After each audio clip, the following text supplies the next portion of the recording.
آج ہم سمجھیں گے کہ اس کی اتنی عظمت کیوں ہے. تو ظاہر سی بات ہے کہ اس کی عظمت ہے رمضان کی وجہ سے. تو رمضان کی تیاری جو ہم نے کرنی ہے وہ اسی مہینے میں کرنی ہے. شعبان کے مہینے میں رمضان کی تیاری کرنی ہے. حضور نبی کریم صلی اللہ علیہ وسلم نے رمضان کے بعد سب سے زیادہ روزے وہ شعبان میں ہی رکھے ہیں. حضور نبی کریم صلی اللہ علیہ وسلم شعبان کے اندر ہی اس رمضان تک پہنچنے کے لیے دعا فرماتے تھے کہ اے اللہ ہمارے لیے رجب اور شعبان میں برکت فرما اور رمضان تک پہنچا. گویا کہ آپ صلی اللہ علیہ وسلم شعبان کو رمضان تک پہنچنے کا ذریعہ سمجھتے تھے. شعبان کے آخر میں حضور نبی کریم صلی اللہ علیہ وسلم کا اور صحابہ کرام کا ذوق عبادت یہ بڑھ جایا کرتا تھا. تو رمضان جو ہے اس میں دو قسم کی عبادت ہے. ایک عبادت ہے دن کی جو کہ روزہ ہے, اور دوسری عبادت ہے رات کی جو کہ قیام اللیل ہے. رات کو نماز پڑھنا, تراویح پڑھنا, دیگر نوافل پڑھنا, یہ رمضان کی عبادتیں ہیں. تو ان کی تیاری کی خاطر شعبان میں بھی روزے 15 شعبان سے پہلے تک رکھنے چاہیے تاکہ رمضان میں روزوں کی عادت ہو جائے, سحری اور افطاری کی روٹین ایک بن جائے. اور اسی طرح راتوں کو جاگنے کی عادت بنانی چاہیے اور کم سونے کی عادت بنانی چاہیے. شعبان سے ہی جب یہ ترتیب بن جائے گی پھر رمضان میں یہ عبادتیں کرنا آسان ہو جائیں گی. تو روزہ جو ہوتا ہے نا, روزہ اس کا عربی میں لفظ ہے صوم. صوم کا معنی ہے رک جانا. تو روزے کے اندر ہوتا کیا ہے؟ ہوتا یہ ہے کہ انسان ان چیزوں سے رک جاتا ہے جن کی اجازت اللہ تبارک و تعالیٰ نے اس کو دی ہے. حلال چیزوں سے بھی رک جاتا ہے, کھانے پینے سے رک جاتا ہے, اور نفسانی خواہشات سے رک جاتا ہے. کھانا حلال ہے اور حلال سے کمایا ہوا ہو تو بہت اچھا ہے. تو جب روزے میں حلال بھی منع ہو جاتا ہے تو پھر رشوت, سود, تو یہ بطریقے اولا منع ہو جاتے ہیں. انسان جب حلال سے رک جائے, حلال کھانا سامنے پڑا ہوا ہے لیکن اللہ کے خوف کی وجہ سے نہیں کھا رہا, حلال پانی سامنے پڑا ہوا ہے لیکن اس کے ذہن میں یہ خیال ہے کہ اللہ تبارک و تعالیٰ دیکھ رہے ہیں, وہ پانی نہیں پی رہا. لیکن جب وہ رشوت لے رہا ہے, جب وہ سود کھا رہا ہے, جب وہ جھوٹ بول کے اپنا سامان بیچ رہا ہے, جب وہ دھوکہ دے رہا ہے اور پیسے حاصل کر رہا ہے, تو اس وقت بھی اس کو یہ خیال کرنا چاہیے کہ اللہ تبارک و تعالیٰ دیکھ رہا ہے. روزہ نام صرف کھانے پینے سے رکنے کا نہیں ہے, روزہ نام ہے اپنی تمام خواہشات کو اللہ تبارک و تعالیٰ کی رضا کی خاطر ترک کر دینے کا. تو رمضان آنے والا ہے اور شعبان مہینہ ہے رمضان کی تیاری کا, اور رمضان کی سب سے بڑی جو تیاری ہے وہ ہے گناہوں سے رک جانا. اس لیے کہ روزے کا مقصد قرآن مجید میں اللہ تبارک و تعالیٰ نے تقویٰ بیان فرمایا. اللہ تعالیٰ نے قرآن مجید میں فرمایا ہے یا ایھا الذین آمنوا کتب علیکم الصیام, اے ایمان والو تم پر روزے فرض کیے گئے ہیں, کما کتب علی الذین من قبلکم, جیسا کہ ان لوگوں پر فرض کیے گئے تھے جو تم سے پہلے گزر گئے ہیں, لعلکم تتقون, تاکہ تم تقویٰ اختیار کرو. تقویٰ کیا ہے؟ تقویٰ کا لغوی معنی ہے ڈرنا, بچنا اور پرہیزگاری اختیار کرنا.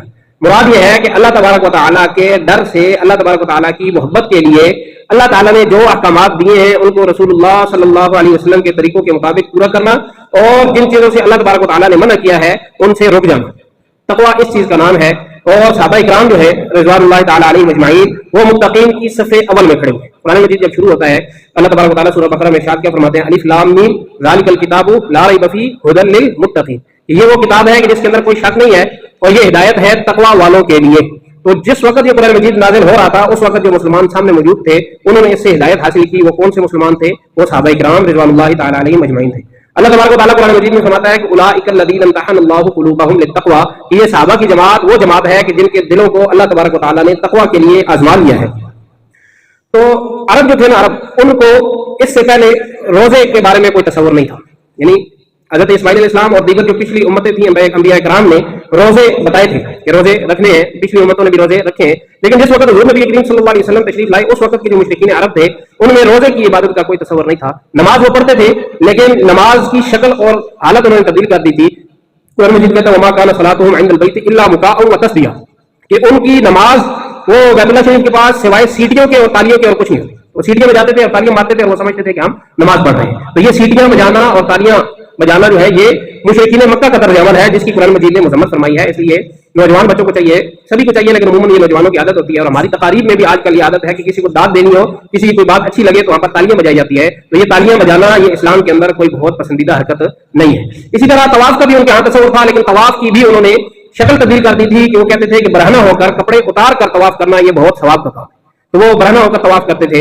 اسی طرح بعض اوقات یہ کرتے تھے کہ جب حج عمرہ کر رہے ہوتے تھے تو کسی کو کوئی کام پیش آتا تھا تو وہاں سے واپس آتے تو اپنے گھروں میں دروازوں سے داخل نہیں ہوتے تھے, پیچھے سے دیوار پلان کر تو اپنے گھروں کے اندر داخل ہوتے تھے کہ شاید اس کی وجہ سے ہم عذاب سے بچ جائیں گے. تو انہوں نے تمام عبادتوں کی حالت تبدیل کر دی تھی, لیکن روزے کی عبادت کے بارے میں ان کو پتا نہیں تھا. البتہ وہ لفظ صوم یا صیام یہ استعمال کرتے تھے اپنے گھوڑوں کی ٹریننگ کے لیے, اس لیے کہ وہ جنگجو قوم تھے اور ان کے پاس دو قسم کی سواریاں موجود تھی, ایک اونٹ تھے اور ایک گھوڑے تھے.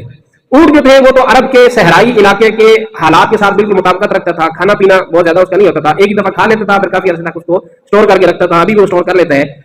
تو وہ ان کے حالات کے ساتھ موافقت رکھتا تھا, لیکن جنگ میں اونٹ اس وجہ سے زیادہ مفید نہیں ہوتے تھے کہ وہ بہت پھرتیلا جانور نہیں ہے. اگر حملہ ہو گیا تو وہاں سے بھاگ کر دوسری طرف جانا ہے یا کسی پر بھاگ کر جلدی سے حملہ کرنا ہے, جلدی سے موڑنا ہے, جلدی سے رکنا ہے. تو اس سلسلے میں اونٹ کارآمد نہیں تھا. تو جنگ کے لیے جو سواری استعمال ہوتی تھی وہ گھوڑے ہوتے تھے. تو گھوڑوں کو پھر وہ اپنے حالات کے مطابق ٹریننگ دیتے, اس لیے کہ جنگ کے میدان میں تو کھانا پینا اور گھوڑوں کو چارہ وغیرہ مہیا کرنا آسان نہیں ہوتا تھا. گھوڑا جو ہوتا ہے نا وہ بنیادی طور پر یہ نازک طبع جانور ہے, تو اس کو ذرا سی دھوپ لگے تو وہ پریشان ہو جاتا ہے, بھوک لگے تو وہ پریشان ہو جاتا ہے, پیاس لگے تو وہ پھر اس کو ٹریننگ دیتے تھے کہ پہلے اس کو خوب اچھی طرح سے چنے وغیرہ کھلا کر موٹا تازہ کرتے تھے, پھر کافی عرصے کے لیے اس کو بھوکا چھوڑ دیتے تھے. تو اس کے لیے وہ لفظ سوم استعمال کرتے تھے. تو یہی لفظ سوم اللہ تبارک و تعالیٰ نے قرآن مجید میں بھی روزے کے لیے استعمال فرمایا کہ یا ایھا الذین آمنوا کتب علیکم الصیام کما کتب علی الذین من قبلکم. تو حضور نبی کریم صلی اللہ علیہ وسلم تیاری کرتے تھے رمضان کی شعبان میں. تو شعبان میں جو آپ صلی اللہ علیہ وسلم کی حضرت سلمان فارسی رضی اللہ تعالیٰ عنہ سے منقول ہے کہ حضور نبی کریم صلی اللہ علیہ وسلم نے خطبہ دیا اور فرمایا کہ ایک رمضان سے پہلے خطبہ دیا شعبان کے آخری ہفتے میں, فرمایا کہ تم پر ایک بہت بڑا مہینہ سایہ کرنے والا ہے. سمجھنے کی بات یہ ہے کہ ابھی رمضان آیا نہیں ہے لیکن حضور نبی کریم صلی اللہ علیہ وسلم نے کیا فرما دیا ہے کہ وہ تم پر سایہ کرنے والا ہے. مطلب یہ ہے کہ کچھ درخت ایسے ہوتے ہیں کہ جن کا سایہ ایک ہی طرف جاتا ہے, وہ بڑے فائدہ مند درخت ہوتے ہیں کہ جن کا سایہ سورج جس طرف جائے اس کے مخالف سمت پر ان کا سایہ جاتا ہے. لیکن بعض درخت ایسے گھنے اور ایسے بڑے ہوتے ہیں کہ ان کا سایہ سورج جس طرف بھی ہو ہر طرف رہتا ہی ہے کچھ نہ کچھ. تو رمضان المبارک کا مہینہ ایسی برکتوں والا ہے اور ایسی عظمتوں والا ہے کہ اس کا سایہ اپنے بعد میں شوال میں بھی ہوتا ہے کہ حضور نبی کریم صلی اللہ علیہ وسلم نے کیا فرمایا ہے کہ شوال کے 6 روزوں کا اجر پورے سال کے روزوں کے برابر ہے.